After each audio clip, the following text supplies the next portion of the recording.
दोस्तों, स्वागत है आपका हिंदुत्व सेतु की इस वीडियो में, जिसमें हम बात करने वाले हैं महाराणा प्रताप के बलिदानों पर। अगर आपने हमें अभी तक सब्सक्राइब नहीं किया है तो जल्दी से सब्सक्राइब कर बेल आइकन दबा दें। आइए दोस्तों, बात करते हैं महान महाराणा प्रताप के वीरता, पराक्रम, अनुशासन और देश प्रेम पर। आपको जानकर हैरानी होगी कि उनके जैसा मातृभूमि भक्त योद्धा, हिंदुत्व पुरोधा आज तक भारत भूमि पर पैदा नहीं हुआ। महाराणा का जन्म 9 मई 1940 में मेवाड़ के राजा उदय सिंह व उनकी सबसे बड़ी रानी जयवंता बाई के यहाँ सबसे बड़े बेटे के रूप में कुंभलगढ़ महल में हुआ। महाराणा का संपूर्ण जीवन हजारों कठिनाइयों और उतार चढ़ाव के साथ बीता। महाराणा प्रताप जिस घोड़े पर बैठते थे वह घोड़ा दुनिया के सर्वश्रेष्ठ घोड़ों में से एक था।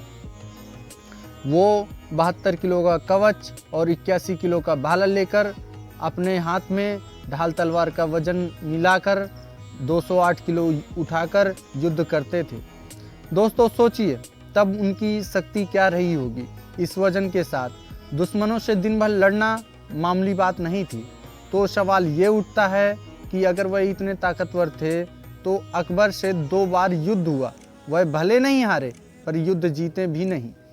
तो इसके लिए आपको समझना होगा कि उस समय अकबर हिंदुस्तान का शासक था और यह एक स्वतंत्र रियासत के शासक थे, और साथ ही साथ उसके पास सेना बहुत बड़ी थी। अस्त्र शस्त्रों का भंडारण भी इनके मुकाबले काफ़ी था, और जिनको हम अपना हिंदू भाई कहते हैं उनमें से कुछ जयचंद, जगमल सिंह जैसे निकल जाएं तो महाराणा जैसे सूरवीर हिंदू भी हार जाते हैं। दरअसल जगमल सिंह की माँ रानी भटियानी से महाराजा उदय सिंह बेहद मोहब्बत करते थे, जिसके चलते उन्होंने महाराणा प्रताप के छोटे भाई जगमल सिंह को पहले युवराज बनाया, फिर राजा बना दिया। जबकि यह महाराणा के साथ अन्याय हो रहा था, फिर भी वह चुप रहे। दोस्तों, राजा जगमल सिंह एक नंबर का अय्याश, मदिरापान करने वाला और ऐशो आराम में समय व्यतीत करने वाला था। उसके कारण राज्य में दिन प्रतिदिन जनता पर अत्याचार, दुराचार बढ़ रहा था, जिसके चलते राजा जगमल सिंह से प्रजा बहुत नाराज थी। तब महाराणा प्रताप को लगा कि ऐसे में मुगल हमें गुलाम बना लेंगे। इस कारण महाराणा प्रताप ने जगमल से कहा कि राज्य अच्छे से चलाओ। तब राजा जगमल को ना अपमान लगा, उसने महाराणा को राज्य से बाहर कर दिया।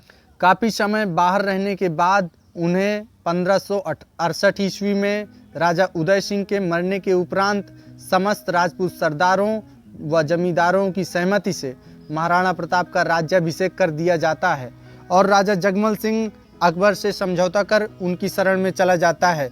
दोस्तों, यहाँ पास वही बात हो गई, घर का भेदी लंका ढाए। अकबर भी तमाम सारे राजपूत क्षत्रियों को तोड़कर अपने पाले में लाता था, फिर आपस में उनकी लड़ाई करवाता था या फिर राजनीतिक और कूटनीतिक रूप से कमज़ोर करता था। अकबर एक उन्मादी व जिहादी प्रवृत्ति का व्यक्ति था। वह सारे हिंदुस्तान में इस्लामी हुकूमत लाना चाहता था, लेकिन वह सब कुछ जीत कर भी सबसे राजनीतिक दृष्टि से महत्वपूर्ण मेवाड़ सदैव हार जाता था। यही उसकी कुंठा का सबसे बड़ा कारण था। मेवाड़ के कारण समुद्री व्यवसायी मार्ग तक जाने में भी परेशानी आती थी। अकबर चाहता था कि महाराणा अन्य राजाओं के जैसे उसके कदमों में झुक जाएं और अधीनता स्वीकार कर लें। अकबर ने जोधा भाई के भाई राजा मान सिंह, राजा टोडरमल सहित 6 राजाओं को संधि प्रस्ताव लेकर भिजवाए, किंतु महाराणा ने साफ इनकार कर दिया और कहा कि वह इस्लामी मुगलिया सल्तनत के गुलाम नहीं बन सकते। इधर 6 संधि प्रस्तावों को खारिज करने से अकबर आग बबूला था, लेकिन यह राणा को मंजूर नहीं था। राणा को मुगलों के साथ संघर्ष करते हुए काफ़ी समय हो गया। अकबर ने सैनिक अभियान शुरू कर दिया। मेवाड़ की धरती को मुगलों के आतंक से बचाने के लिए महाराणा प्रताप ने वीरता और शौर्य का परिचय दिया, लेकिन अकबर ने उसके बाद मेवाड़ पर आक्रमण कर दिया। अपनी विशाल मुगलिया सेना, दोस्तों, युद्ध की नई कलाओं को जानते सलाहकार, बेमिसाल बारूद खाने, तमाम गुप्तचरों और कूटनीतिक प्रयासों के बाद भी महाराणा प्रताप को झुकाने में असफल रहा। तब उसने खुद ही लगभग 1 लाख सैनिक लेकर महाराणा से युद्ध में कूद जाता है। तब उस समय महाराणा को युद्ध के बिगुल का पता चलता है जब वह दुर्ग के जंगलों में रहते हैं। जंगलों में भीलों के साथ उनकी गहरी दोस्ती थी। भील उन्हें कीका कहकर बुलाते थे और उनके लिए जान न्यौछावर करने के लिए तैयार रहते थे। अकबर 500 भीलों व 3000 सैनिकों को लेकर युद्ध में उतरते हैं। अकबर के कई सैनिक मारे जाते हैं और युद्ध जंगल की तरफ ही घुसता चला जाता है। तब अकबर वापस जाना ही उचित समझता है। उसके बाद अकबर का लड़का सलीम, जो कि बाद में जहांगीर के नाम से जाना गया, आक्रोशित हो उठता है और रणनीति बनाकर युद्ध में उतरने का मन बनाता है। इधर महाराणा प्रताप 20,000 सैनिक लेकर जहांगीर के 80,000 सैनिकों से लोहा लेते हैं। इस युद्ध को दोस्तों महाभारत से भी जोड़कर देखा जाता है, क्योंकि इसमें लगभग 30,000 सैनिकों की एक दिन में जान गई थी। दोस्तों, राजपूतों ने बहादुरी के साथ मुकाबला किया, परंतु मैदानी तोपों तथा बंदूकधारियों से सुसज्जित शत्रु की विशाल सेना के सामने समूचा पराक्रम निष्फल रहा। लगभग 8,000 महाराणा के राजपूत सैनिक युद्ध भूमि से निकल पाए। इस बीच युद्ध में महाराणा का घोड़ा चेतक घायल हो गया। अंत तक में राणा को पहाड़ी का नाला लंघवाकर महाराणा की जान बचाई, किंतु उसके बाद वह खड़ा नहीं हो सका। उस वीर अश्व की वहीं पास मृत्यु हो गई। उसके बाद महाराणा प्रताप को जंगलों में शरण लेनी पड़ी। महाराणा ने जंगलों में कंदमूल, फल फूल, वनस्पतियां और घास की रोटियां खाकर परिवार सहित काफ़ी समय जीवन व्यतीत किया।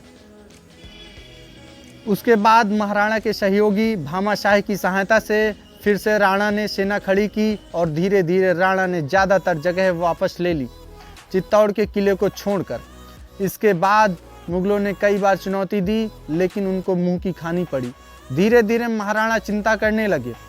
दोस्तों, उनके 17 पुत्रों में से एक, जिनको राजगद्दी पर बैठना था, महाराजा अमर सिंह जी के नेतृत्व करने पर और मुगलों से किस प्रकार लोहा लेंगे, बस यही सोच का कारण बनता गया। उनको डर था कि भारत भूमि के इस पवित्र स्वतंत्र टुकड़े को भी मुगल कब्जा लेंगे। चिंता यह भी थी कि देश धीरे धीरे मुगलत्व के अधीन धंसता जा रहा है। आखिरकार युद्ध और शिकार के दौरान लगी चोटों की वजह से महाराणा प्रताप की मृत्यु 29 जनवरी 1597 को चावड़ मेवाड़ में हुई। भारतीय कम्युनिस्टों और अंग्रेजों ने पूरी दुनिया में सिकंदर की तरह अकबर को महान सम्राट बना रखा है, लेकिन सत्ता और धर्म के नशे में चूर अकबर की सच्चाई को आज नहीं तो कल स्वीकार करना ही होगा। दोस्तों, जिहाद की ताकत बढ़ाने में लगा अकबर महान कैसे हो गया? अकबर के कार्यकाल में सबसे अधिक धर्म परिवर्तन हुए महान तो महाराणा प्रताप थे, जिनको एक तुर्क ने भारतीय राजाओं के साथ मिलकर हर तरह से झुकने या मौत के घाट उतारने का प्रयास किया।